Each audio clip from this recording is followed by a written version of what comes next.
हर देश की super power बनने की एक कहानी होती है। ऐसा ही एक देश है चाइना, जो सबसे शक्तिशाली बनने की राह पर है। इसकी सबसे बड़ी वजह उसकी मजबूत अर्थव्यवस्था है। पर आप यह जानकर चौंक जाएंगे कि तकरीबन 40 साल पहले चीन में पॉवर्टी रेट लगभग 90% से ज्यादा था, और अगर अब देखा जाए तो पॉवर्टी रेट 1% से भी कम है। अगर देखा जाए तो इस वक्त चाइना अमेरिका के बाद दूसरी सबसे बड़ी इकोनॉमी है।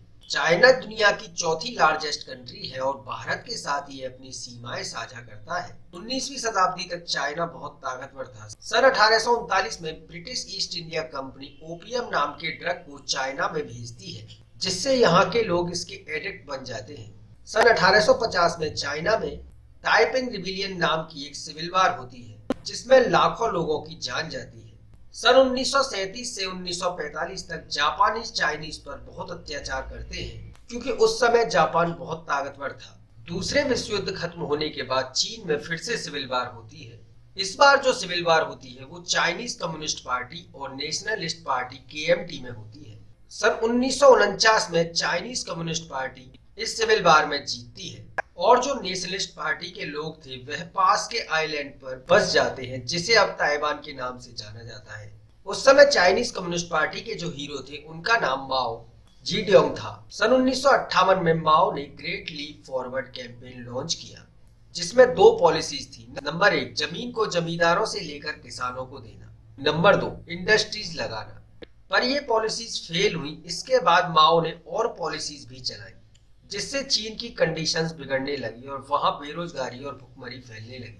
माओ की नीतियां फेल होने लगी, जिससे उनकी पार्टी में उनका विद्रोह होने लगा। जिसके बाद माओ ने रेड गार्ड नाम की एक सिविलियन आर्मी बनवाई, और ये आर्मी उन लोगों को टारगेट किया करती थी जो माओ की विचारधारा से सहमत नहीं थे। मतलब देखा जाए तो माओ उस समय चीन में एक डिक्टेटर की तरह काम कर रहे थे।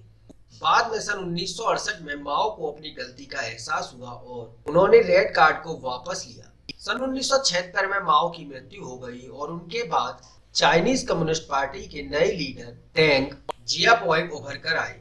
इन्हें फादर ऑफ मॉडर्न चाइना भी कहा जाता है। डेंग ने इकोनॉमिक लिबरलाइजेशन की पॉलिसीज लॉन्च की। इन्होंने किसानों को लंबे समय के लिए जमीन लीज पर दी, पर कंट्रोल सरकार के हाथों में था। इसमें किसानों को पूरा हक था, वो चाहे जो फसल उगाएं।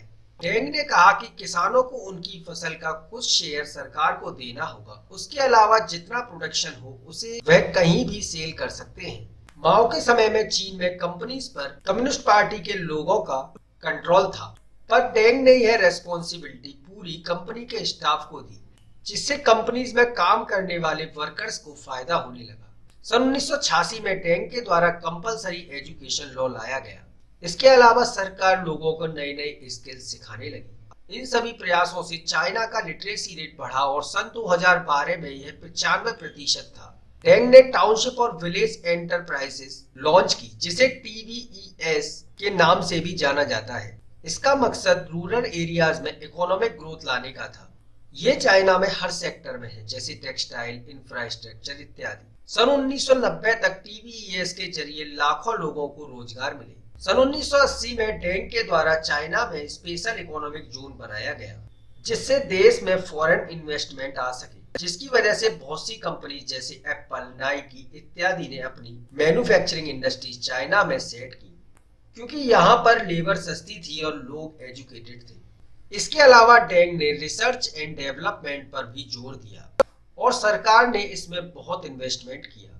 सन 1990 के समय में भारत और चाइना की कंडीशंस एक जैसी थी, और अगर आज के समय में देखा जाए तो चाइना की जीडीपी इंडिया की जीडीपी की 3 गुना है। तो इस तरह से चाइना 40 साल में एक विकसित देश बना।